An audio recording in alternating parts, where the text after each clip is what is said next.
You know, I personally believe that it's impossible to understand Bible prophecy without understanding the book of Daniel and the book of Ezekiel. I say that because the book of Daniel and the book of Ezekiel give us a lot of valuable information about the key players in the tribulation and about the sequence of events and even the events that are going to take place during that time. In fact, these two books actually lay the foundation on which the book of Revelation is built. In fact, as I was going through the book of Revelation, I realized I'm going to be in trouble if I don't start now studying the book of Daniel.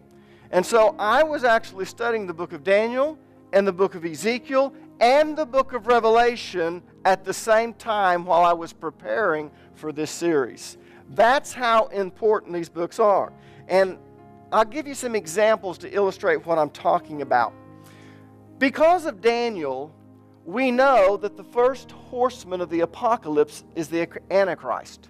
Also because of the book of Daniel, we know that he is actually going to broker a 7-year peace treaty with Israel. We also know that he's going to build or let them rebuild the temple. But contrary to what most people think, when the Antichrist first comes on the scene and he begins to ascend in power, not all of the nations are going to support him. And we know that because of the book of Ezekiel. If it wasn't for the book of Ezekiel, we might not know that. And that is the reason that World War III begins shortly after the tribulation starts. In fact, the second horseman of the apocalypse actually initiates World War III. And the book of Ezekiel gives us a lot of information about that war. It reveals the countries that are involved. It tells us who starts the war and why. It also tells us how it ends and how God is going to use it to accomplish His goals or His plan. If you remember last week, I told you that God has 5 goals that He wants to accomplish during the tribulation. He is going to use World War III to accomplish some of those goals. Now, without the books of Daniel and the book of Ezekiel, we wouldn't know all of this. That's why I say that it's impossible to understand the book of Revelation without understanding these two books. So before we study the second horseman of the apocalypse, I'm going to give you a quick overview of the book of Daniel. And then, when we study the second horseman of the apocalypse, we're also going to study Ezekiel chapters 37, 38, and 39. And as we go through the book of Revelation, we're going to refer back to these two books from time to time. So let's do a quick overview of the parts in Daniel that are pertinent to the book of Revelation. And I hope you know that when I say quick, I don't mean 20 or 30 minutes. I mean 2 to 3 weeks, possibly 4. That is a quick overview of the book of Daniel, but we have to do it. And the reason we have to do it is because the book of Daniel is the key to understanding certain parts of the book of Revelation. And we're at one of those parts. If I just tell you that, oh yeah, the second horseman of the apocalypse comes on the scene and World War III starts, and then I go on to the third seal, guess what? You really don't know what's taking place. You don't understand why the third seal and the fourth seal are just natural occurrences as a result of World War III. You have got to go back to the book of Ezekiel, and we've got to understand the key nations that are involved in this, why they start the war, and why God is using it. Does that make sense? So, it's not an option. We have to do it. So, we're going to begin with Nebuchadnezzar's dream in chapter 2 of the book of Daniel. So, turn to Daniel chapter 2, verse 1. Now, in the second year of Nebuchadnezzar's reign, Nebuchadnezzar had dreams, and his spirit was so troubled that his sleep left him. Now, how many of you ever had a dream that's either so frightening, or maybe it was so vivid, or maybe it was just so powerful that it woke you up? Anyone ever had those type of dreams? I've had those type of dreams. I think everyone has. Well, that's what happened to Nebuchadnezzar. It was so powerful, it was so vivid, that when he woke up from it, he was troubled. The word troubled is translated from the Hebrew word pa'am, which means to disturb or to upset. So basically, the dream really upset him. He must have just stood up in his bed, and he's probably having sweat running down his face. And he was upset by it, and we know he was really upset because he immediately summoned the magicians, the astrologers, the sorcerers, and the Chaldeans. Look at verse number 2. Then the king commanded to call the magicians and the astrologers and the sorcerers and the Chaldeans for to show the king his dreams. So they came and they stood before the king. Now, let me explain these four groups of people, all right? Magicians were what we would call fortune tellers.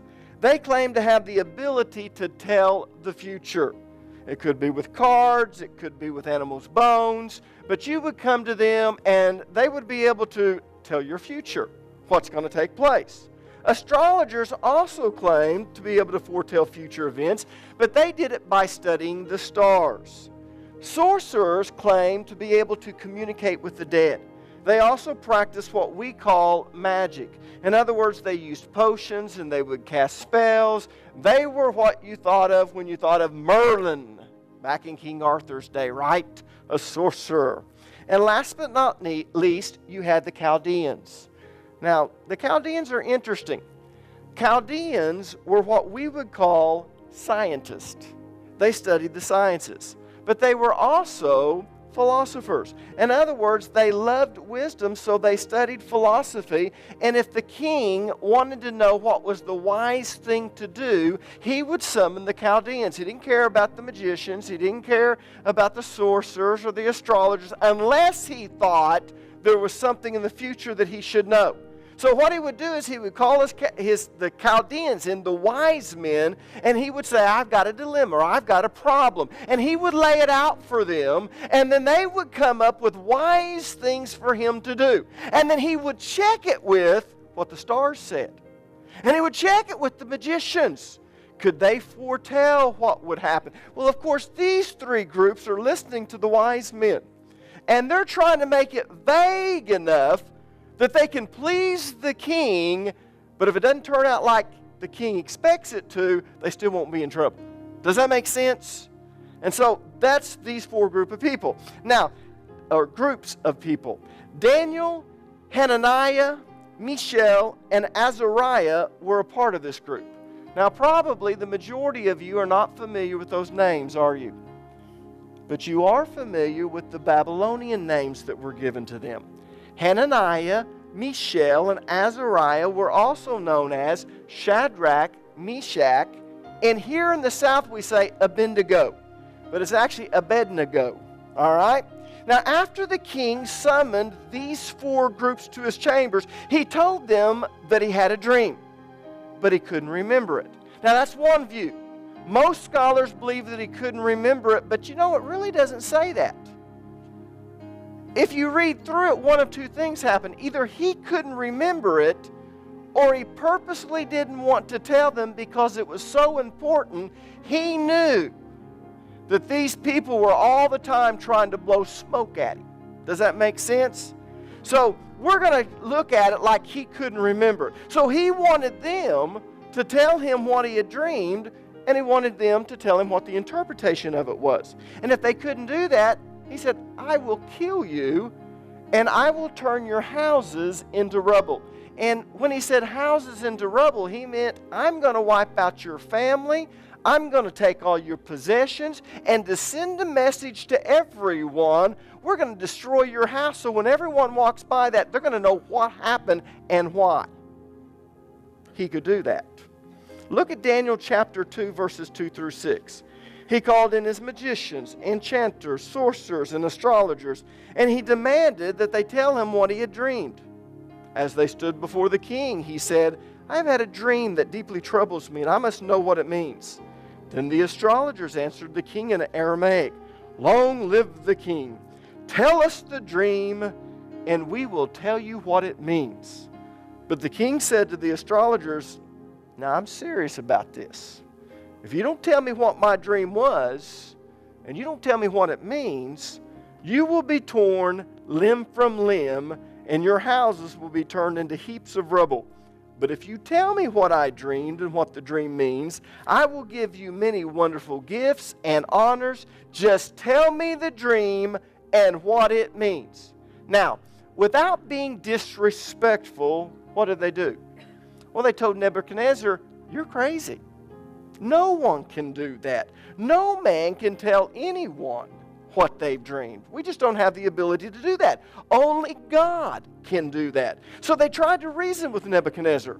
If he could tell them what he dreamed, then they could interpret the dream. And that's when it hit Nebuchadnezzar. And maybe he knew this all along. He realized if they couldn't tell him what he dreamed, that really meant they couldn't interpret it. Once they heard the dream, he knew that they'd just make something up that sounded reasonable, that sounded good. Yeah, that sounds like that works. The only true way to know if they were interpreting the dream correctly was if they could also tell him what he had dreamed. And that's what he demanded of them. He said, "Tell me what I've dreamed, and then you can tell me what the interpretation of it is. And if you can't do that, I'm going to kill you. I'm going to put every one of you to death." Look at Daniel chapter 2, verses 7 through 13.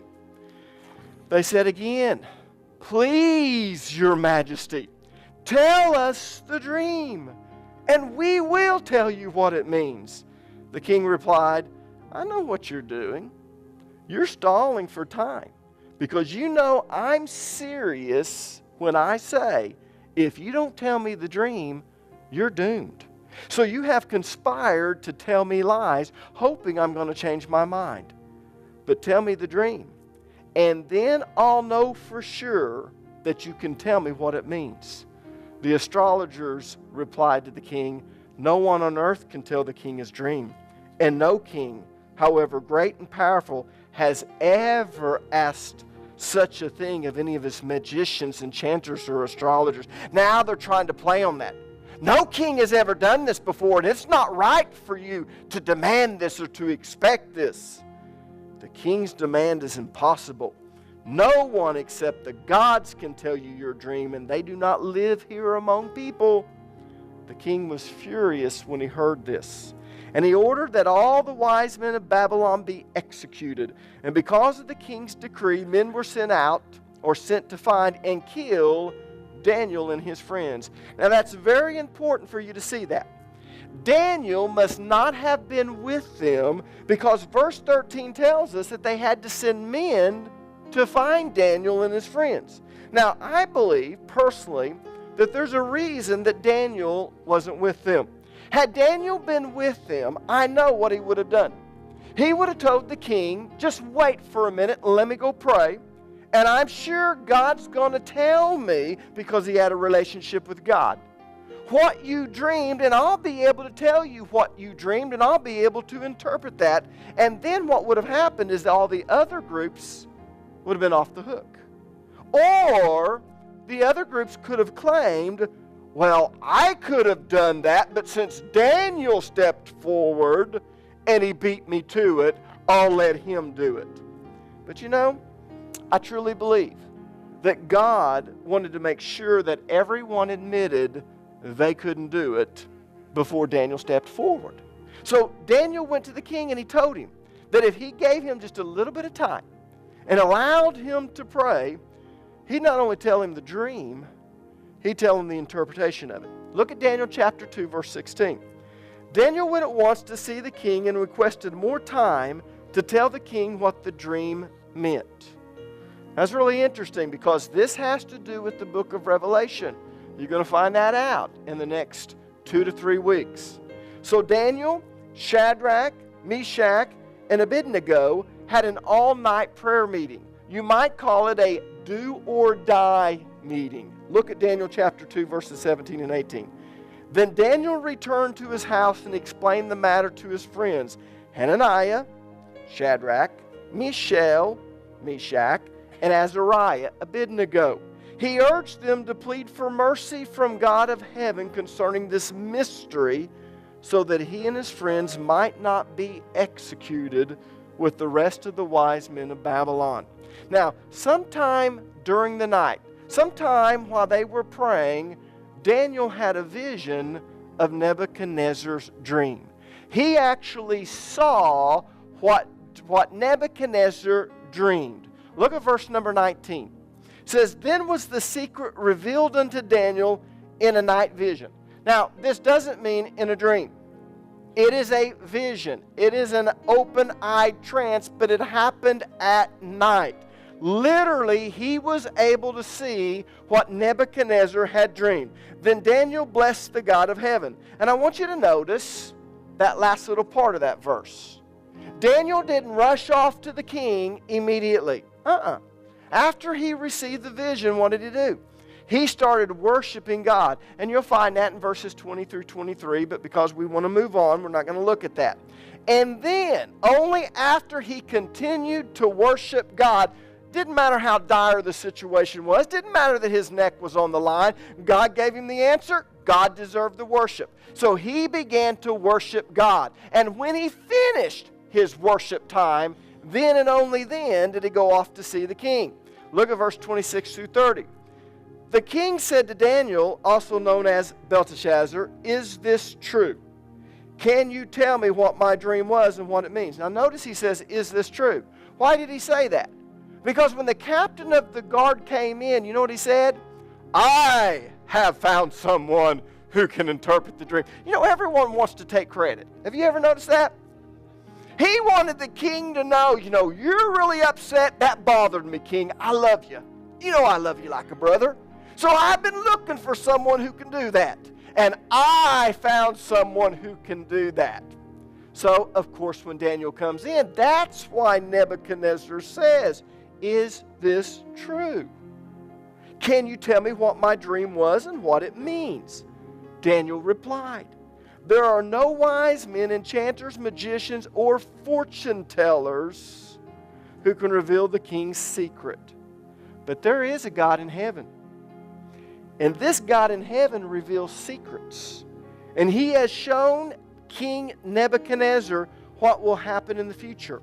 Now, I will tell you your dream, the visions you saw as you lay on your bed.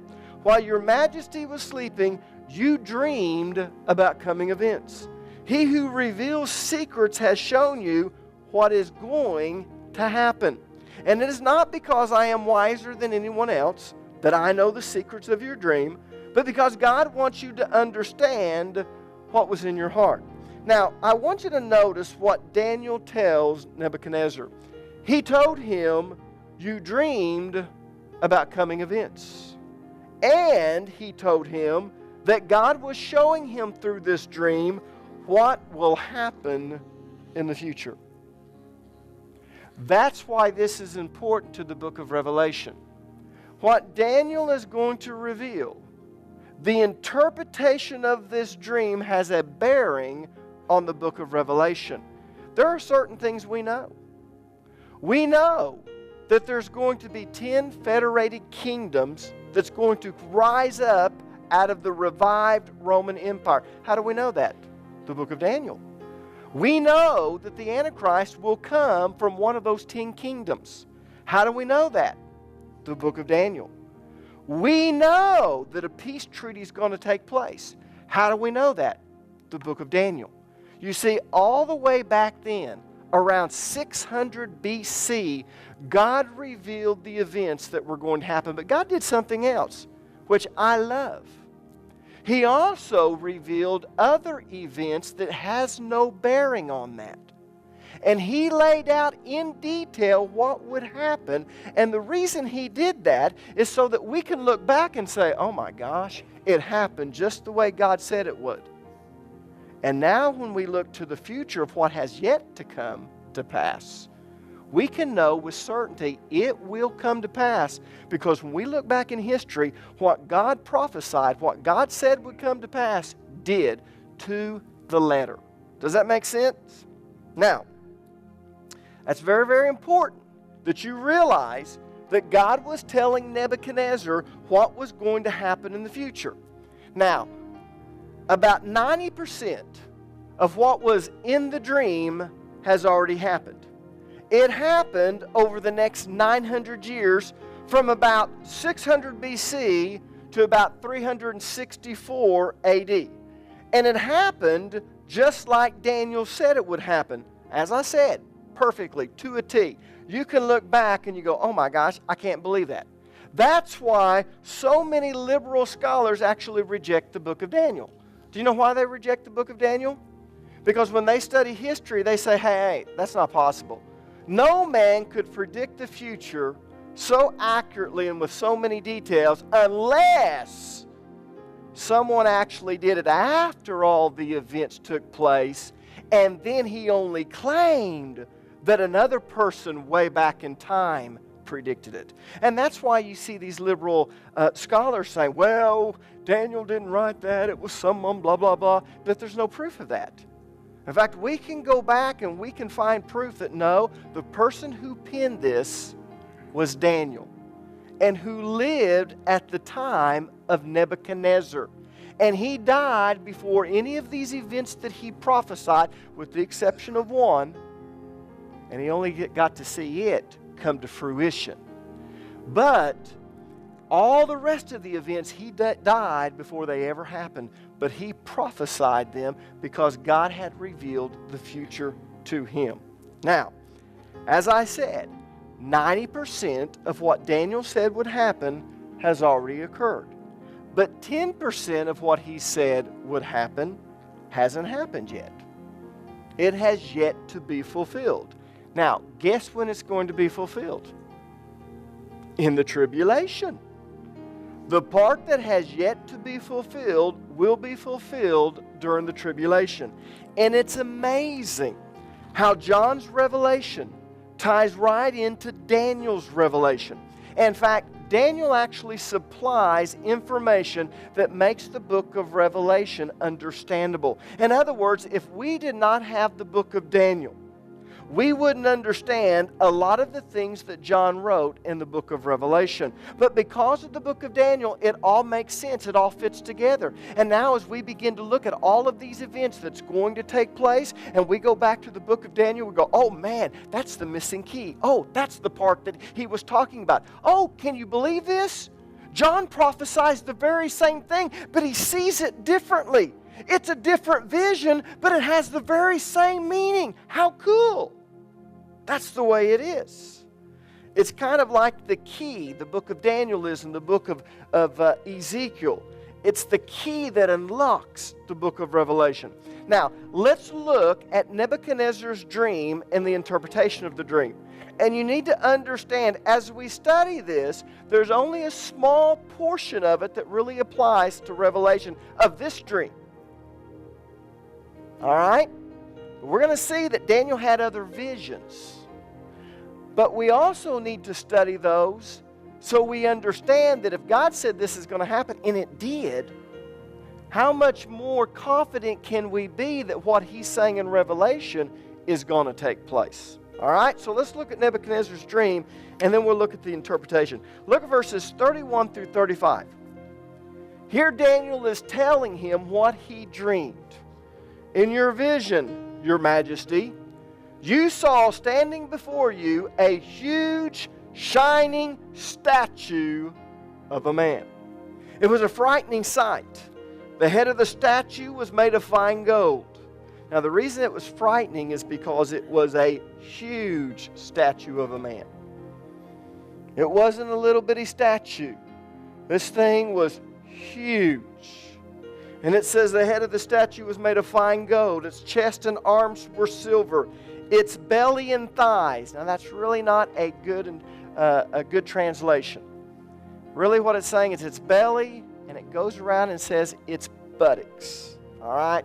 They just didn't want to say that, neither did the other translators, so it doesn't say that. But no, it's the abdomen and the buttocks. All right?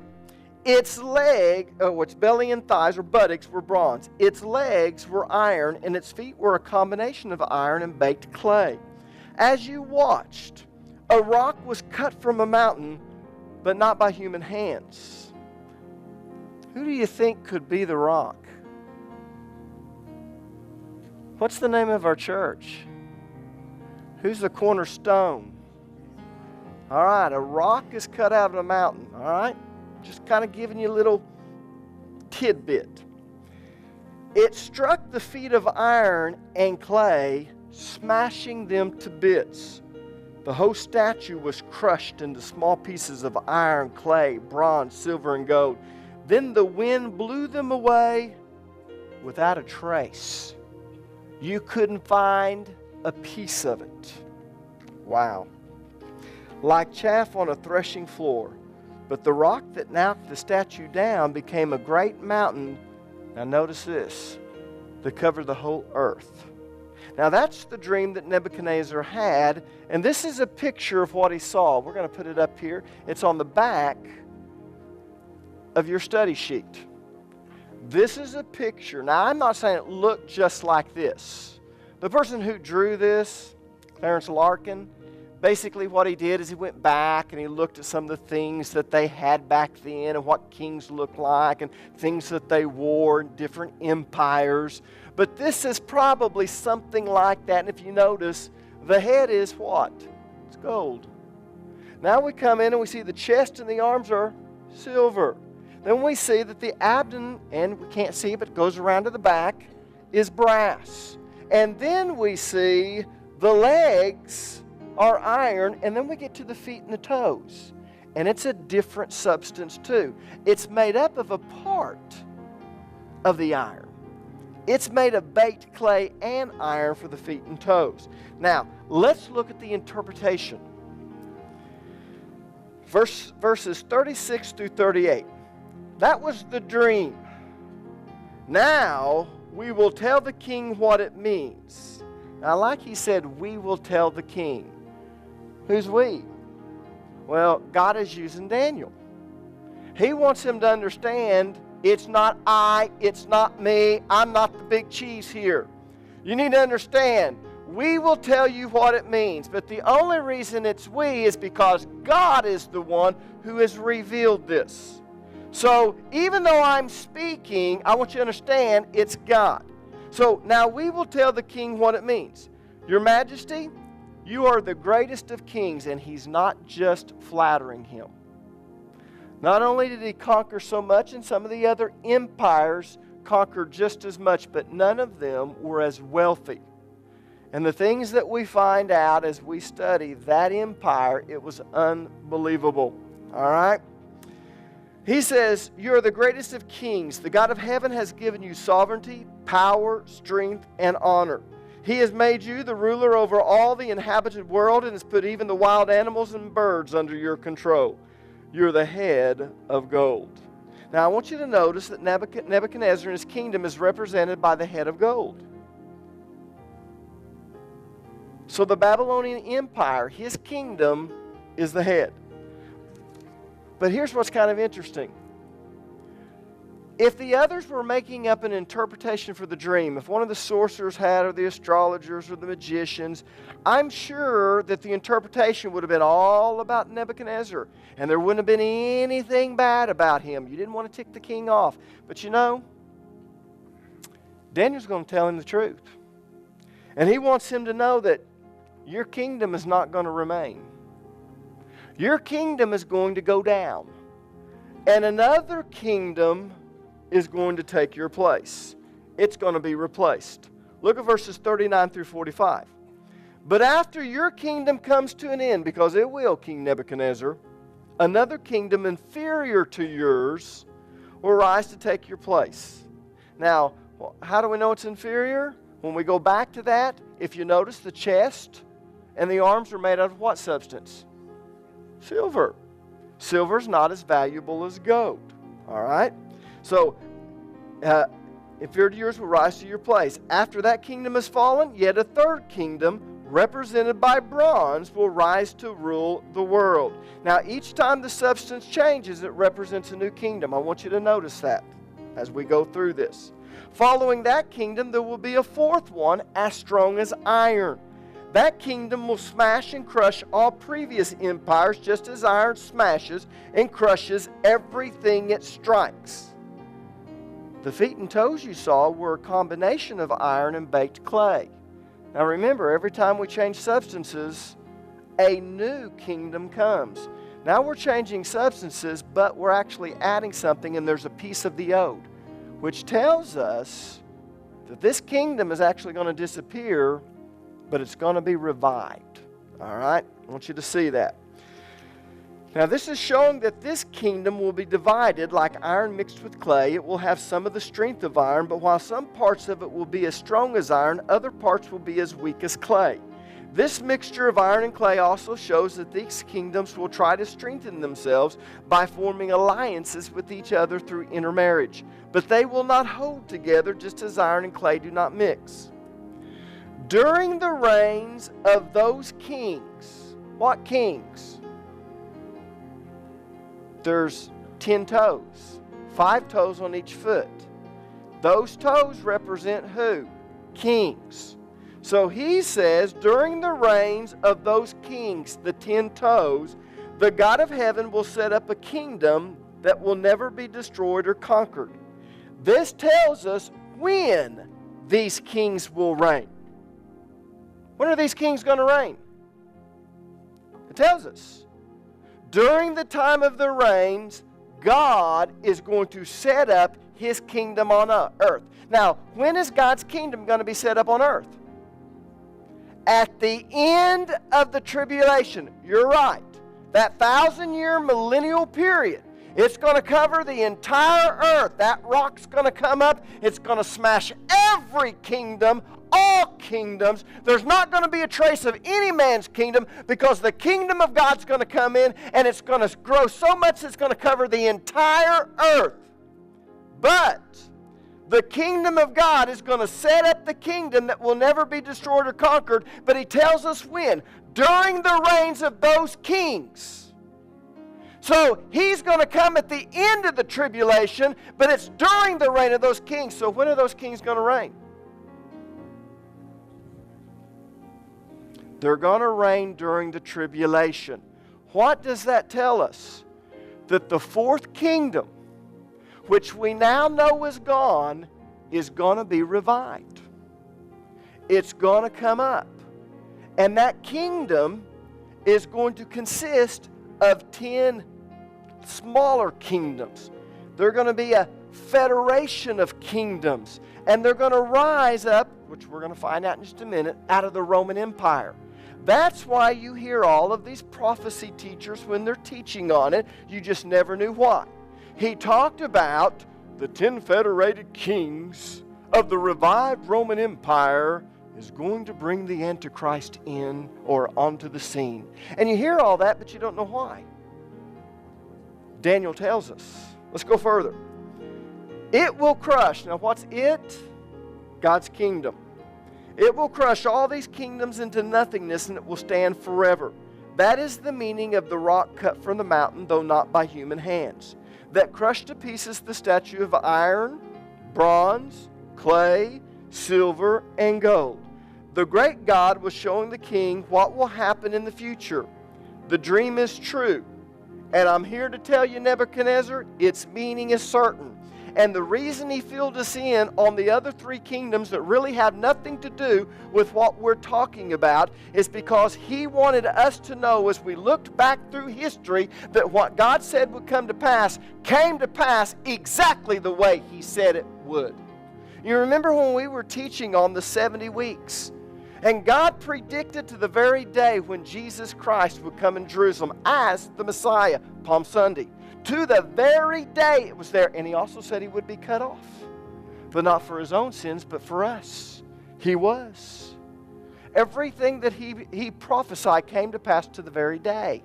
It's the same way in this dream, because God wants us to know that He's able to see the future, and He can lay out the future, and He tells you exactly what's going to take place, and it does. But the reason He does that is because there are some things that haven't yet come to pass in this dream. That's the part that we're going to focus in on as we go through the book of Revelation. But we must know that the dream is true and its meaning is certain. So, let's kind of recap. The statue that Nebuchadnezzar saw symbolized the 4 great world empires of the ancient world.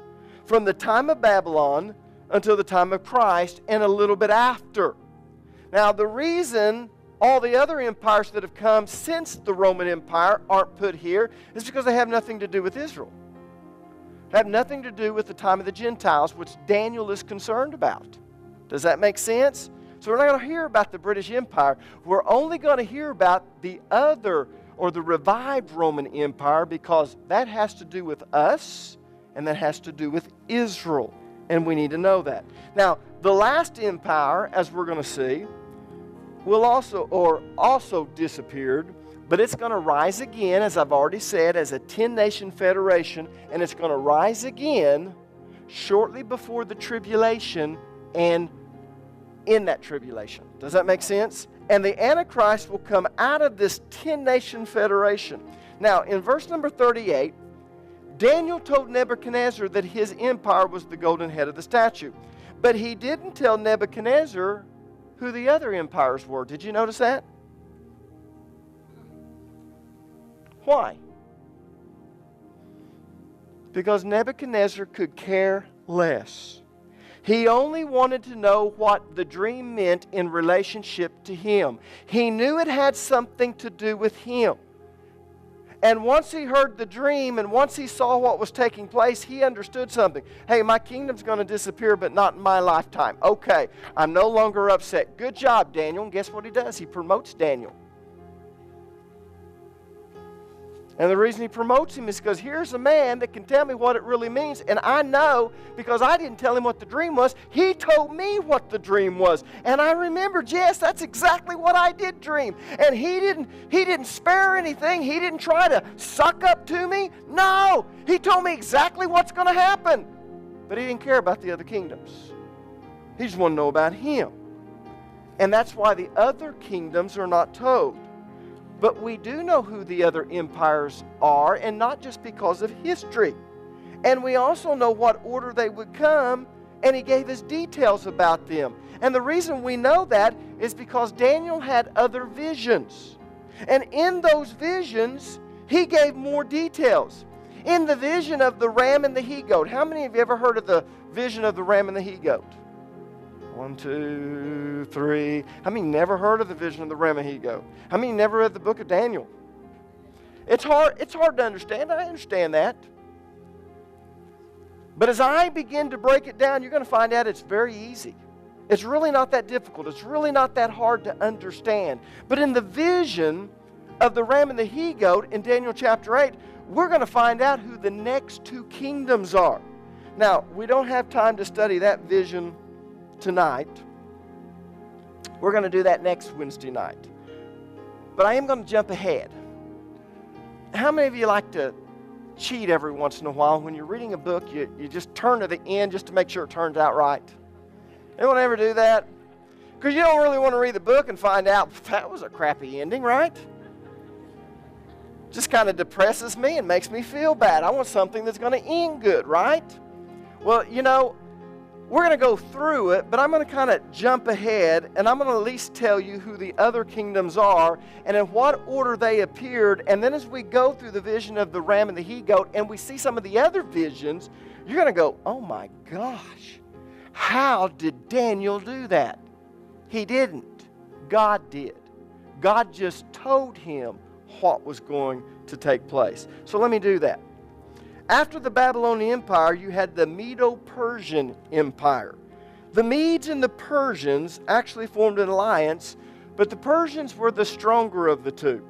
They are the ones, this alliance, they were the ones that defeated the Babylonians, and they became the next great world empire. They are represented by the two arms of the statue. Now, when you see the two arms of the statue, the right arm is the Persians, the left arm is the Medes. It's silver, not because it didn't conquer as much land. It's not because they didn't have more people underneath them in servitude. It's because they weren't as wealthy. And a lot of that is because they actually shared it between two, and Nebuchadnezzar didn't do that. Nebuchadnezzar was the sovereign ruler. You know how we know how great his power was? If you've ever read through the book of Daniel, you'll find out that in his pride, God struck him down.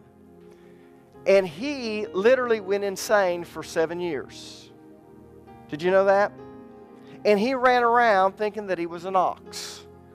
He actually ate the grass, and he would be outside and the dew would come on. And no one in the kingdom acted like anything was wrong.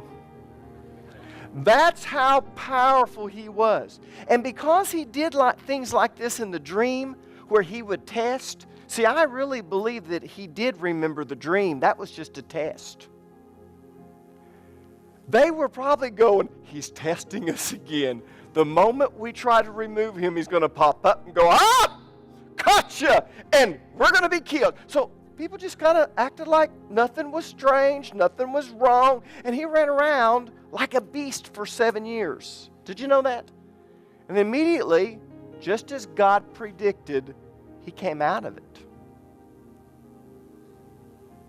And he ruled shortly after that, but when he came out of it, he had a whole different attitude. God broke him. And let me tell you, the God of Israel was promoted. He gave place to God. He gave honor to God. All right? Now, when the Medes and Persians formed this alliance, now they had to share the wealth between two. Does that make sense? So their kingdom is silver. The next empire was the Grecian Empire. Daniel even predicted that the Grecian Empire, let me go a little bit further, would be divided into 4 kingdoms. And of course, we know what happened after Alexander the Great died. If you remember, Alexander the Great was unbelievable. He had smaller armies, but he could get to the battle so quick that his enemies could not prepare for him. In fact, it was a different type of warfare. And they were used to, when they would see an enemy coming to attack them, they thought, well, we have plenty of time, and they would start preparing for battle. But when they found out that Alexander the Great was coming, they would come and say, he's coming. They start preparing for battle, and before they knew it, he was there. And they were caught surprised. It happened time after time after time. And Alexander the Great just literally went through, and he conquered everyone. And of course, we all know the story. Here he is, a young man, early 30s, and he has no more world or no more countries to conquer. And he's depressed because that's his purpose. And of course, supposedly in his depression, he stays out in the storm, and he gets sick and he dies as a result. But he died shortly in his 30s, about 33. And what's interesting is his kingdom was divided between 4 of his generals. And it happened exactly like Daniel predicted in the vision of the ram and the he-goat. We're going to see that a little bit later, all right? And the 4th great empire, represented by iron, was the Roman Empire. It's represented by iron because the Roman Empire, they reigned with an iron fist. Anyone remember that phrase? I'm telling you, if you stepped out of line, you paid the price. And you can see what they would do. In 70 AD, when they tore Jerusalem down, they burned the city. They made an example, and the few that ran off to Masada, everyone else would have said, there's not enough to remain. But no, they had to make an example of everyone. And when Rome was at its strongest, when it's at the pinnacle of its strength, it made sure that if anyone stepped out of line, we made an example of you so you would know. That's why when Jesus was taken outside the city, and if you go to Israel with me, we'll go to the place of the skull. I'm telling you, it's right outside the city walls. We'll turn around and we'll see the old city right there. But you know why they did that? Because everyone who passed by and they saw a person crucified, they said, that's what happens when you come against Rome. Rome ruled with an iron fist. They crushed everyone, and if they were ever defeated, they just sent more troops because they never let it get out that they could be defeated until they got weaker in the years to come, and then of course they dissolve. They actually go away too. Anyways, the 2 legs of the statue represent the Roman Empire. This implied what? You got two legs. What does two legs mean? With the Medo-Persians, one's the Persians, one's the Medes. You got two arms because you have two kings. You have two legs. What does this tell us? That the Roman Empire is going to have a division of two. Did that happen? Well, yeah, of course it did. That's exactly what happened. The Roman Empire was divided in two parts in 364 AD. Constantinople was the capital of the Eastern Division, and Rome was the capital of the Western Division. Now, here's what's interesting. The Roman Empire has disappeared. But in the vision, the two legs of the statue has 10 toes. Those 10 toes have never come to fruition. That symbolizes that the Roman Empire is going to eventually divide into 10 kingdoms. And that this Roman Empire is going to be revived.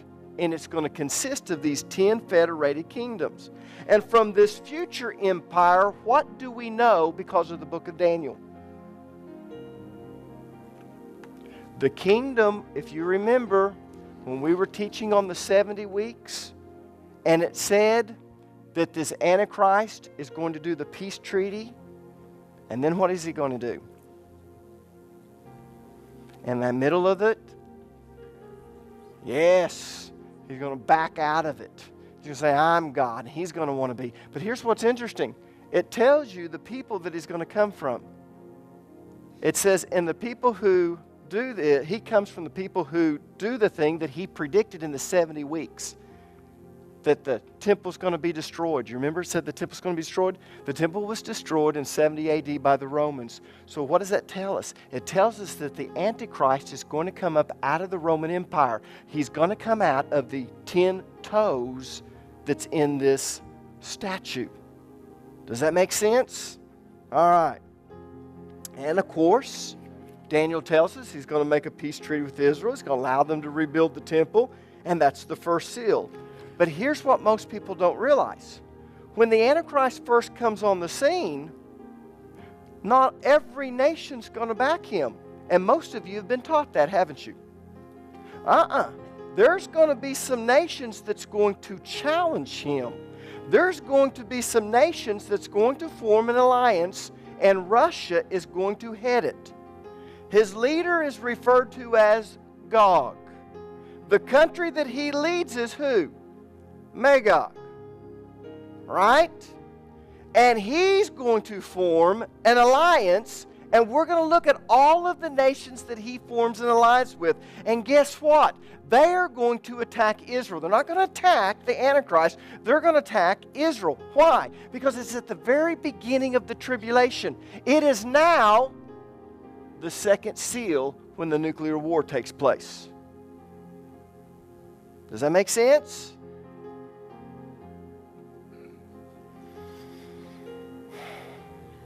But we don't want to study World War III until you understand the nations that are involved. Because if you don't understand the nations that are involved and you don't understand the details, guess what? It's just something that you've memorized, something that you learned in school and you don't really understand, but you know the right answer. We don't want to do that. By the time we get through the book of Revelation, you're going to understand it if you come regularly. If you go home and you listen and you study, I promise you, by the time we get through the book of Revelation, you go, boy, that is not what everyone told me. That is not too hard to understand. We can understand that, and we can see what's going to happen. I'm not going to say simple because you have to think, but it is not too difficult, and I'll tell you why. Because God is the one who has revealed it. But He makes us study to understand it. Here Jesus, ek weet ek is 'n sondaar. Ek besef dat ek nie sal hemel toe gaan as ek nie 'n verhouding met U het nie. Ek glo dat U aarde toe gekom het en vir my gesterf het aan die kruis en weer opgestaan het uit die dood. Was my sonde weg deur U bloed en maak van my 'n nuwe mens. Ek wil nie meer sondig nie. Help my om vir U te lewe. Ek gee vandag my hart vir U en kroon U as koning van my lewe. Dankie dat ek nou deel is van die hemelse familie. Amen.